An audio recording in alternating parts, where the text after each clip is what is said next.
Dengan tekad dan keinginan kuat menjadi manusia yang bermanfaat,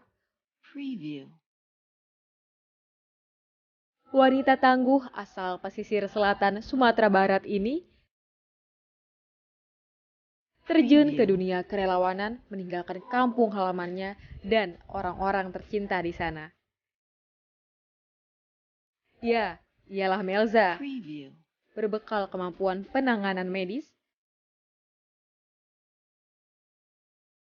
ia bersama masyarakat relawan Indonesia mewakafkan tenaga, waktu, serta pikirannya membantu para penyintas di sejumlah wilayah bencana di Nusantara.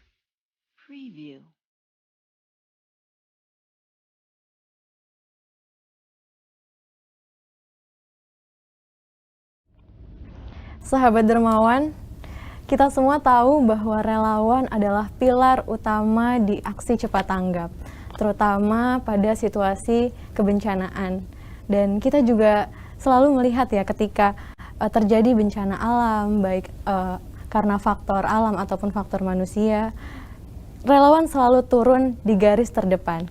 Dengan berbagai resikonya, mereka rela menanggung resiko yang berat tersebut.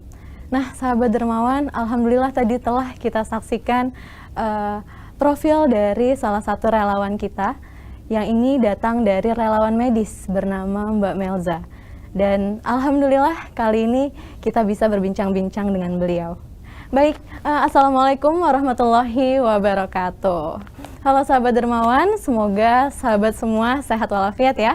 Nah, langsung saja kita sapa Mbak Melza yang sudah hadir di sini. Beliau merupakan relawan medis dari Aksi Cepat Tanggap. Kita sapa langsung. Assalamualaikum Mbak Melza. Waalaikumsalam Mbak. Gimana kabarnya Mbak Melza? Alhamdulillah baik. Alhamdulillah baik. Sekarang kesibukannya apa nih Mbak? Sekarang kesibukannya ya ikut jadi relawan-relawan medis, baik itu melakukan pelayanan kesehatan atau segala macamnya. Nah, Mbak Melza pasti sahabat dermawan di sini penasaran banget nih. Kok bisa sih Mbak Melza mau jadi relawan atau gimana sih awal mulanya terjun ke dunia kerelawanan? Awal mulanya itu waktu tsunami Palu tahun 2019. Jadi saya lihat di TV itu ada tsunami. Jadi saya pengen, waktu itu saya masih kerja di puskesmas, jadi saya ingin terjun langsung gitu untuk membantu saudara yang di sana. Terus saya cari tahu tentang kerelawanan. Saya lihat di Instagram dan juga Facebook, dan alhamdulillah saya ketemu ada MRI namanya, MRI. Jadi saya lihat tentang kerelawanan di sana. Terus saya cari tahu lagi, ternyata di Padang. Saya aslinya Padang. Oh, Masya Allah. Orang awak ya? Iya. Iya. Terus saya langsung datangin cabangnya. Masya Allah. Saya tanya ke sana langsung, Mas, saya mau dong jadi relawan medis, mau berangkat ke Palu gitu. Masya Allah. Dan di sana orang cabangnya bilang, Mbak, untuk kloter keduanya kita udah berangkat, mungkin menunggu gitu. Karena saya tipikal orang yang pengen langsung gitu, jadi nggak mau nunggu. Bagaimana caranya saya harus berangkat gitu. Ya udah, kebetulan dari rumah saya ke kantor cabang itu 3 jam perjalanan saya naik motor. Di mana itu rumahnya? Saya asli pesisir selatan, Padang. Ya. Terus saya balik lagi ke rumah, cari tahu lagi terkait Facebook, kenal sama relawannya. Jadi dihubungkan langsung sama ketua MRI yang Padang. Jadi saya balik lagi Padang, nemuin ketua MRI-nya. Pak, kalau bisa saya berangkat sendiri, nggak apa-apa deh, dari kalau nggak dari kantor saya berangkat sendiri aja, yang tiket saya yang beli, bisa nggak saya berangkat sendiri gitu. Ya akhirnya saya dibolehkan, dikasih surat tugas. Kemudian saya balik besok untuk berangkat, saya izin ke puskesmas untuk 1 bulan, izin cuti, dan akhirnya nggak dapet cuti ya. Nggak dapet? Dikasih, Ya Allah, saya langsung berhenti aja kerjanya. Beneran? Resign gitu? Resign saya dari puskesmas. Kok bisa sih nggak ragu gitu, atau nggak mikir-mikir dulu tapi langsung mengambil keputusan untuk resign, atau sebelumnya tuh sempat istikharah dulu apa gimana? Enggak sih, saya langsung mengambil keputusan begitu. Masya karena Allah. apa ya, pengen bantu langsung, karena dilihat dari TV ya, yang setahu saya dari betul, TV betul. itu kan pasti dampak dari tsunami, terus gempa itu pasti banyak sekali dampak kesehatan bagi masyarakat. Jadi saya pengen langsung aja gitu. Masya Akhirnya Allah. dikasih surat tugas, saya langsung berangkat dan ketemu langsung sama Dokter Rido gitu. Dari Masya situ Allah. awalnya saya kenal yang namanya kerelawanan dan jiwa sosial saya keluar gitu. Masya Allah, luar biasa sahabat dermawan. Jadi memang apa ya, jadi relawan tuh memang sudah panggilan jiwa gitu. Nggak semua orang mau terjun langsung ke dunia apa namanya kebencanaan, kerelawanan gitu, karena kan memang resikonya tinggi. Apalagi di Palu waktu itu kan sempat katanya banyak terjadi gempa susulan ya. Iya, Mungkin gempa Mbak Melza waktu sampai di sana bisa diceritain nggak suasananya lagi kayak gimana sih? Waktu itu saya berangkat udah 3 minggu pasca bencana ya, udah agak mulai kondusif gitu. Tapi masih tetap kita pernah sekali, pertama kali kejadian saya turun aksi melakukan pelayanan gitu kan. Di sana tuh rasa goyang gempa gitu dan saya kabur langsung. Ya Allah, Kabur takutnya langsung kaget ninggalin ya. pasien. Iya. Loh, Mbak kok kabur katanya. Gempa Pak. Emang itu Dikit itu, waktu nggak kenceng gitu. ngasih pelayanan itu di indoor apa di lapangan? Outdoor kita lapangan. Oh, di lapangan. Iya. Oke. Karena itu pertama pengalaman saya, Mbak. Pengalaman pertama. Oh iya, nggak apa-apa, pengalaman pertama memang selalu banyak kejutan ya. Iya. Iya, terus gimana lagi selain terasa itu, terus kondisi masyarakatnya setelah terdampak gempa waktu itu gimana? Waktu itu udah ini sih, aku pertama datang ke sana tuh udah karena udah masuk fase recovery ya. Jadi masyarakatnya baik, udah baik. mulai terbiasa dengan apa ya? Udah mulai adaptasi Dengan gitu kondisi ya? udah adaptasi gitu. Masya Allah. Nah, jadi memang begitu cerita kisah awal mula Mbak Melza ini terjun ke dunia kerelawanan. Beliau dengan tekad yang kuat gitu, sampai ngotot harus berangkat nih pokoknya, karena Mbak Melza menyadari bahwa saudara-saudara kita di sana memang membutuhkan tenaga Mbak Melza gitu untuk menolong saudara-saudara kita yang ada di sana, terutama medis, bantuan medis itu kan ketika di kebencanaan sangat dibutuhkan sekali ya Mbak ya, karena pasti banyak yang luka-luka, banyak yang trauma, banyak yang membutuhkan pelayanan kesehatan tentunya. Nah, baik sahabat dermawan, selanjutnya nih kita juga penasaran nih Mbak Melza, latar belakang Mbak Melza tuh apa sih? Seperti latar belakang pendidikan gitu. Oh iya, saya kebidanan. Kebidanan. Ya, bidan. Itu menempuh pendidikannya itu dari tahun kapan? Dan kan waktu itu sempat kerja di puskesmas itu berapa tahun? Di puskesmas saya kerja 1 tahun. Itu tahun saya kuliah itu 2014. 2014. Lulusan kebidanan ya? Kebidanan. Waktu itu kuliah di mana Mbak kalau Di boleh Padang. tahu? Di Padang Sumatera ya? Barat, iya. Sumatera Barat, Masya Allah. Terus sekarang di Jakarta ya, luar biasa. Nah, ketika memutuskan untuk terjun menjadi relawan, itu sudah kemana saja sih terjun ke lokasi bencananya, misalnya daerah yang pernah dikunjungi Mbak Melza sebagai relawan di sana gitu, gimana Mbak? Di mana aja? Yang pertama kali aku langsung turun itu di Palu ya. Palu pertama kali ya. Terus habis dari Palu 2 bulan saya mengabdi di Palu sebagai relawan. Oh, 2 bulan, 2 di sana ya, heeh. Masya Allah. Dan akhirnya Itu nggak dicariin sama orang tua? dicariin. Oh, dicariin. Kirain nggak Pasti dicariin. ditanya. Iya, Ditanya kan 2 kapan bulan pulang, tuh kapan anak pulang. perempuan lagi. Pasti dicariin sih, Mbak. Iya. Heeh, Terus yang kemudian? kedua itu tsunami Banten. Oh iya, Mm-mm, betul. Tsunami Banten itu lumayan lama juga di sana, 1 bulan, dan lanjut untuk jadi relawan MSR. Oh Ya, gitu. relawan MSR setelah 1 tahun itu di Banten. Masya Allah. Habis itu lanjut banjir bandang. 1 tahun di Banten itu tinggalnya juga di sana? Tinggal di Banten. Di Banten 1 Iya. tahun? Masya Allah, luar biasa. Ya, karena udah merasa ini loh sebenarnya yang benar-benar dibutuhkan, yang dibutuhkan dari diri saya gitu loh. Oh, jadi Memberikan langsung layanan kepada yang membutuhkan. Jadi kan saya nggak harus menunggu pasien itu datang ke rumah sakit gitu. Jadi kita langsung yang jemput ke sana dan langsung melihat kondisi mereka gimana.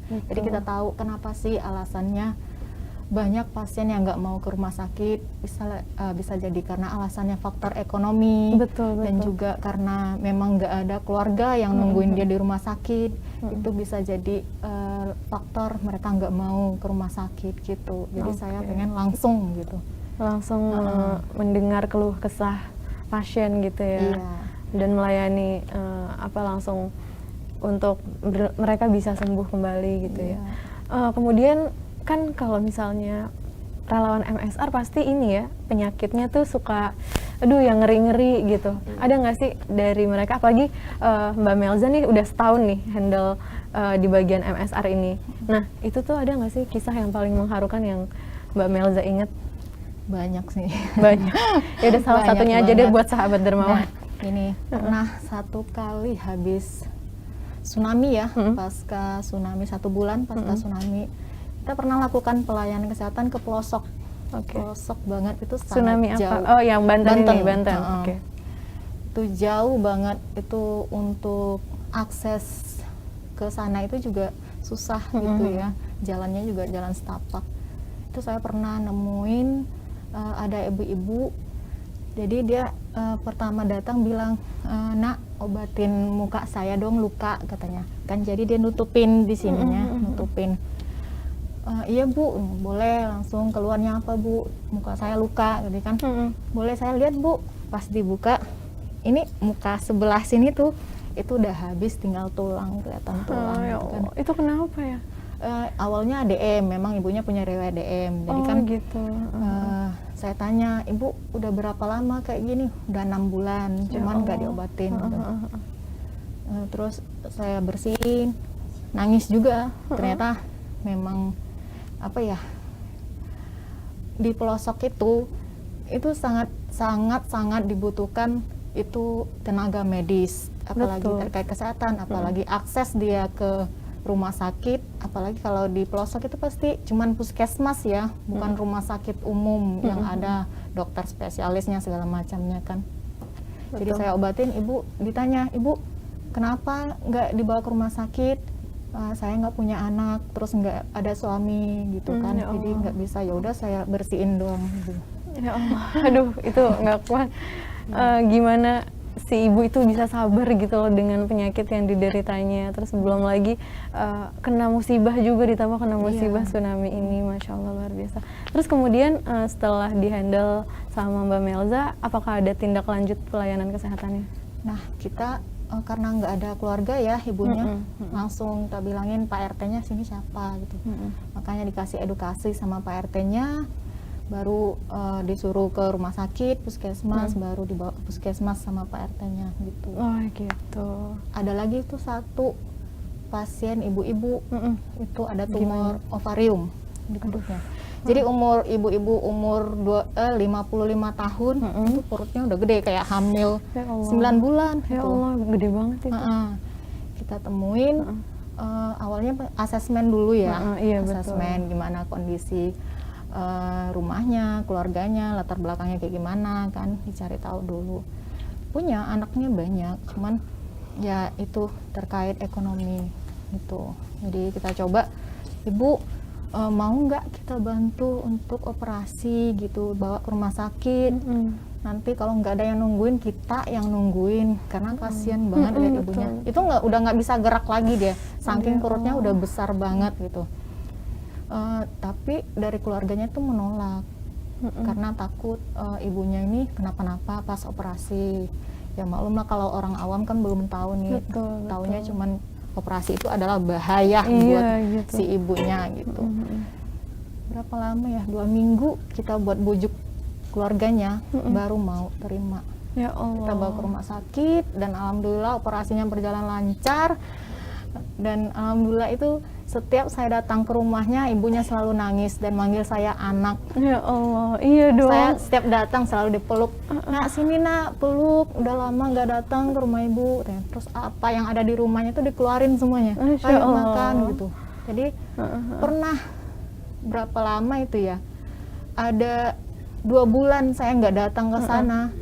Dia nanya, kenapa nggak datang, saya takut kamu kenapa-napa. Saya doain setiap sholat gitu. Masya Allah itu luar biasa sekali gitu. Aku dianggap anaknya sendiri gitu. Masya Allah, memang luar biasa, kebaikan kita tuh akan apa ya, dikenang sama orang gitu, apalagi orang itu tuh setelah mengalami masa-masa sulitnya, dan ketika masa sulit itu kan cuma orang-orang tertentu yang mau deket sama dia gitu kan. Nah, ketika dia bisa melalui masa sulitnya dan dia tahu siapa nih yang datang, yang bantu ketika masa sulit dia gitu, dan alhamdulillah Mbak Melza hadir di sana untuk menemani si ibu gitu ya, untuk membujuk si ibu supaya sehat, anak-anaknya, keluarganya itu kan nggak mudah ya, apalagi tadi sampai 2 pekan membujuk keluarganya agar ibunya mau dioperasi, dan alhamdulillah berhasil, akhirnya ibunya sehat. Dan Mbak Melza juga pasti ada kepuasan tersendiri, ada apa ya, kebahagiaan tersendiri karena ibunya akhirnya sehat lagi gitu ya Mbak ya. Masya Allah, luar biasa. Jadi memang alhamdulillah sahabat dermawan, begitulah dunia kerelawanan, apalagi tim medis kita ini di bagian MSR ini banyak menemui saudara-saudara kita yang sakit di pelosok, dan seperti yang Mbak Melza bilang, di pelosok ini sangat dibutuhkan layanan kesehatan, layanan medis. Jadi memang nggak salah kalau misalnya Mbak Melza waktu itu memutuskan keluar dari tempat kerja yang sebelumnya untuk terjun ke dunia kemanusiaan, mengerahkan seluruh tenaganya, mewakafkan dirinya untuk saudara-saudara kita yang membutuhkan di pelosok. Nah, alhamdulillah Mbak Melza, aduh, maaf. Selanjutnya nih Mbak, kita ada telepon dari teman misteriusnya Mbak Melza. Cie, siapa ya? Nanti Mbak Melza tebak nih suaranya, coba. Halo? Halo? Halo.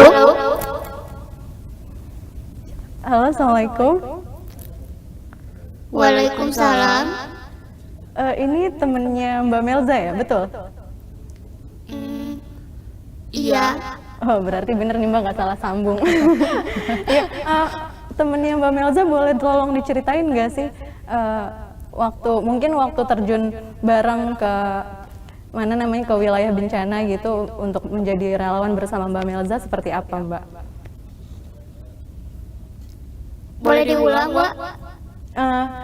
Tolong ceritakan ketika Mbaknya ini terjun ke lokasi bencana bersama Mbak Melza, itu ada nggak sih kisah-kisah yang Mbak Melza lakukan di sana itu seperti apa? Oh, ada. Rame banget sama dia. Masya Allah, rame banget katanya Mbak. Emang Mbak ngapain ya? Iya, terus gimana? Lanjutin dong. Mau bagian mananya?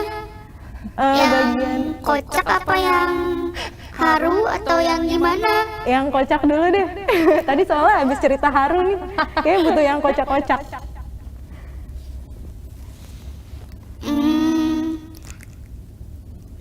Tapi dianya nggak marah kan ya? Enggak marah kan Mbak Melza? Izin. Nggak marah.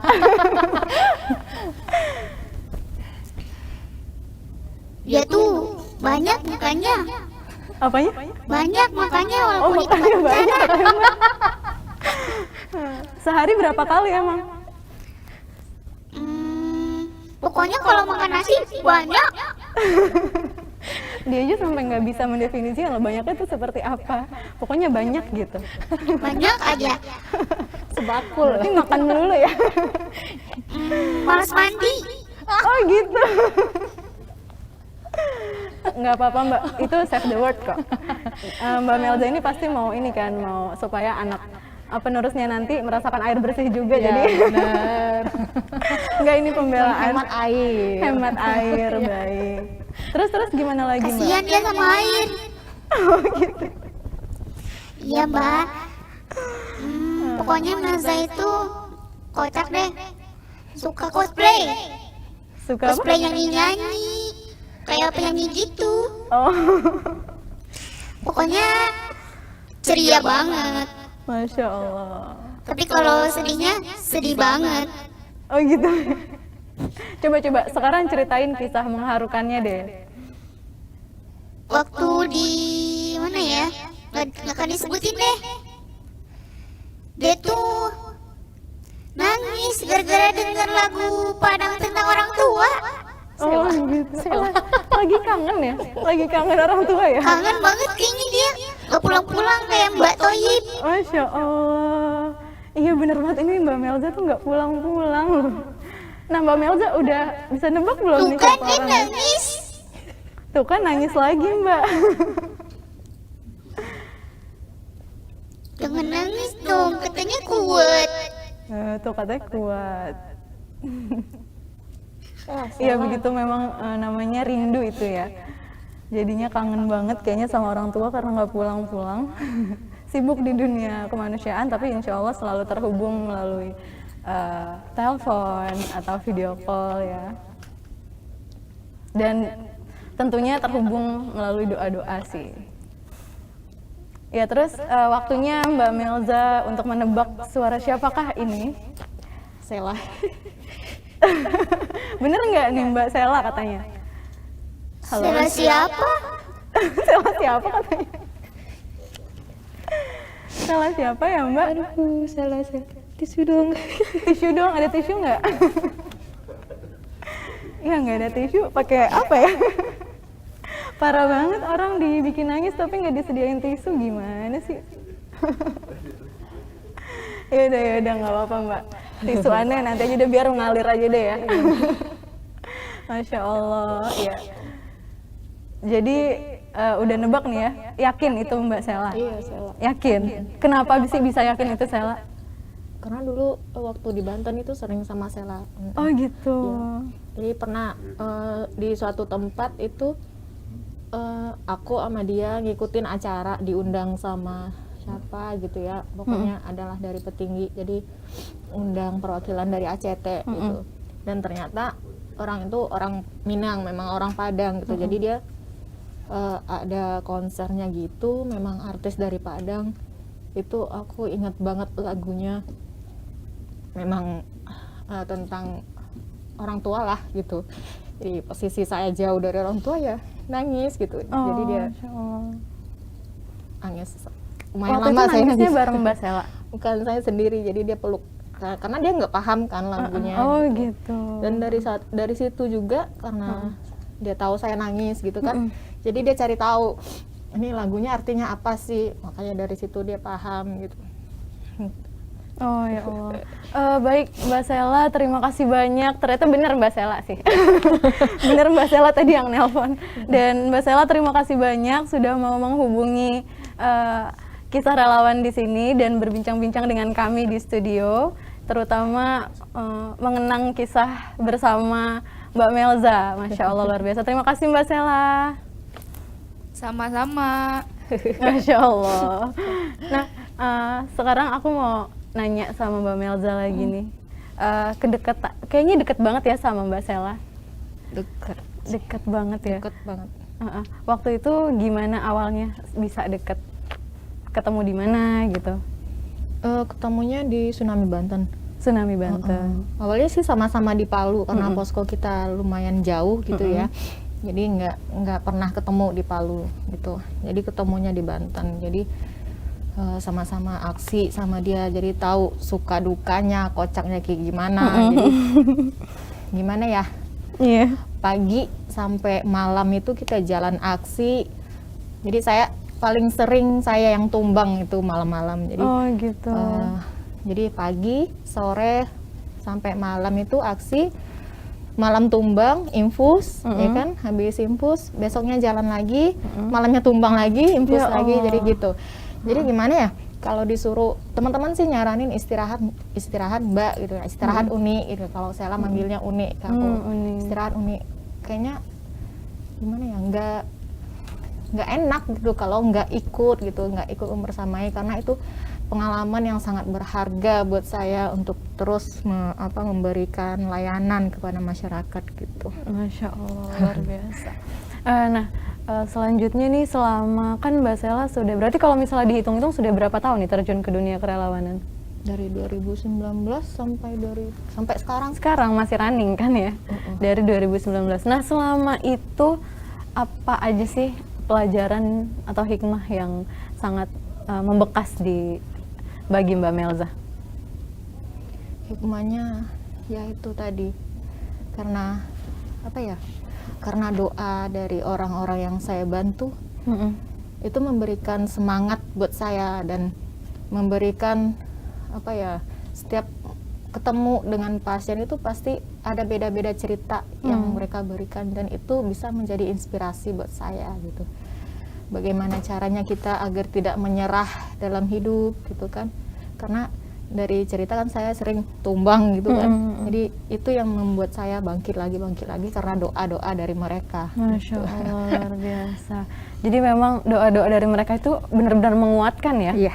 Sampai Mbak Melza tuh sakit, malamnya sakit, pagi udah aktivitas lagi, malamnya sakit, pagi udah aktivitas lagi, dan alhamdulillah sehat nih sampai sekarang. Alhamdulillah. Insya Allah luar biasa. Oh begitu ya. Terus kalau misalnya ilmu di dunia kerelawanan yang Mbak Melza dapat tuh apa? Kan sebelumnya kan Mbak Melza kerja di sebuah institusi kesehatan, kemudian memutuskan untuk pindah ke menjadi relawan medis gitu. Nah kan pasti kan ada ilmu yang berbeda ya yang Mbak Melza dapat gitu. Nah apa sih ilmu yang selama Mbak Melza jadi relawan tuh nggak didapat sebelumnya gitu? Banyak banget itu. Kan saya basicnya medis ya. Betul. Kalau udah turun kebencanaan itu apapun saya harus pelajari. Jadi dari sana kan kita banyak ketemu orang-orang gitu. Ada yang teman-teman yang ahlinya rescue, terus water rescue gitu kan. Jadi tahu gitu, mereka saling berbagi, dan juga dapat ilmu bagaimana caranya memanajemen. Kan pernah sekali saya diterjunkan sendirian ke NTT. Ya Allah, sendiri? Iya, Masya sendirian ke Allah. NTT. Terus bagaimana caranya saya untuk memberikan layanan ke masyarakat, karena itu nggak mudah kalau awal kita sendiri kan. Betul. Jadi bertemulah sama orang-orang sana yang Beda kultur. beda kultum. Ya Pernah Allah. sekali saya di Bandara Kupang. Jadi kan di sana tuh kita pesawatnya delay ya. Jadi saudaranya yang mau ke Adonara itu harus naik pesawat. Jadi karena delay gak bisa berangkat, pada ngamuk-ngamuk semua. Tahu sendiri kan orang Iya betul. orang timur kalau ngamuk kayak gimana. Iya betul. Waduh, langsung gimana saya sendiri ke sana ini. Iya makanya. Mana pergi naik pesawat, habis itu nyebrang sama kapal gitu kan. Dan alhamdulillah ilmunya itu ketemu pas di kapal gitu. Masya Allah. Lihat wajah orangnya sangar semua, pendekatan gitu sama bapak-bapak satu. Dek baru ya datang ke sini. Iya Pak, saya relawan medis gitu. Terus dibilang jangan takut, orang NTT tuh memang wajahnya sangar aja, tapi orangnya baik-baik gitu. Masya Allah. Jadi ilmu yang saya terima di situ itu bagaimana caranya saya bisa menerima keadaan gitu, nggak ikut emosional dalam kondisi, terus harus sering-sering komunikasi dengan orang gitu. Masya Allah. Jadi gimana Mbak Melza ini akhirnya mendapatkan ilmu untuk menenangkan pasien, menenangkan maksudnya ketika di sana tuh Mbak Melza jadi tahu karakteristik saudara-saudara kita di NTT tuh seperti ini. Iya. Oh begini cara menghadapinya gitu. Oh begini cara meresponnya gitu. Masya Allah luar biasa. Dan ini sebelumnya nggak didapat kalau misalnya kita nggak kemana-mana, iya kan? Karena Mbak Melza sudah berkeliling gitu kan ke lokasi-lokasi yang membutuhkan tenaga medis gitu kan. Nah, alhamdulillah nih Mbak Melza jadi tahu ya, jadi tahu kultur di sana seperti apa, orang di sana seperti apa, dan tahu akhirnya gimana sih cara supaya bisa terhubung dengan baik gitu sama saudara-saudara kita di sana. Masya Allah luar biasa. Memang ini susah sih, ini ilmu yang harus Mbak Melza dapatkan ketika Mbak Melza terjun langsung gitu ya, berpengalaman langsung di sana. Nah, kemudian prinsip hidup. Aku mau tahu dong, selama Mbak Melza akhirnya memilih jadi relawan gitu kan, dan ketika menjadi relawan ya karena panggilan jiwa gitu, panggilan kemanusiaan, sampai rela untuk resign dari pekerjaan yang sebelumnya, itu kan sangat bukan keputusan yang mudah sebenarnya, bagi orang-orang tuh bukan keputusan yang mudah, tapi Mbak Melza melakukan itu gitu loh.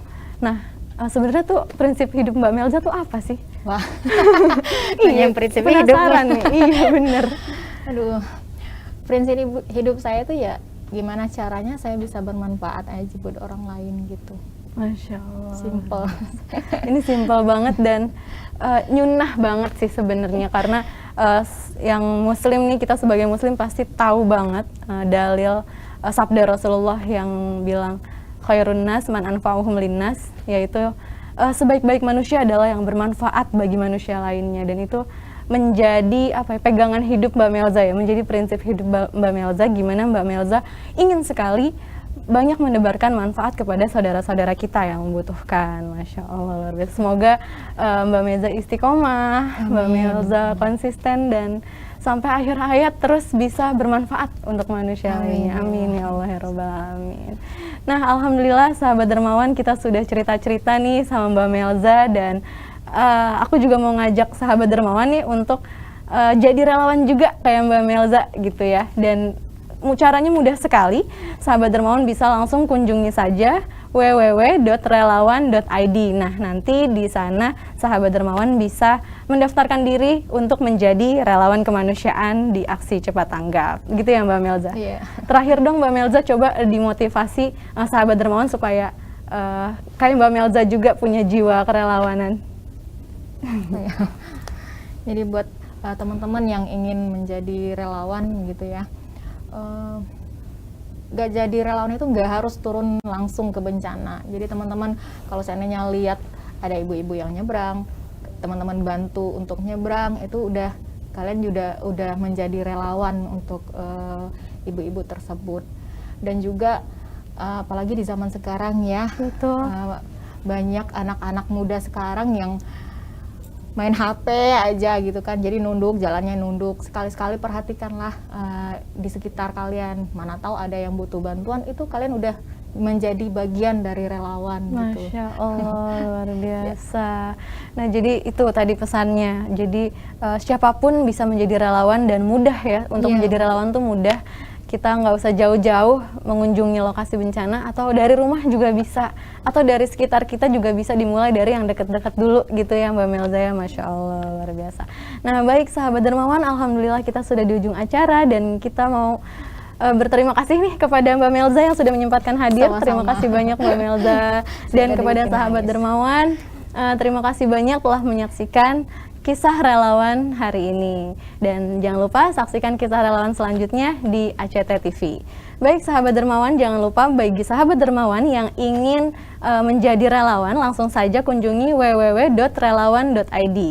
Baik, saya Sabrina Salim, mohon pamit undur diri. Wassalamualaikum warahmatullahi wabarakatuh.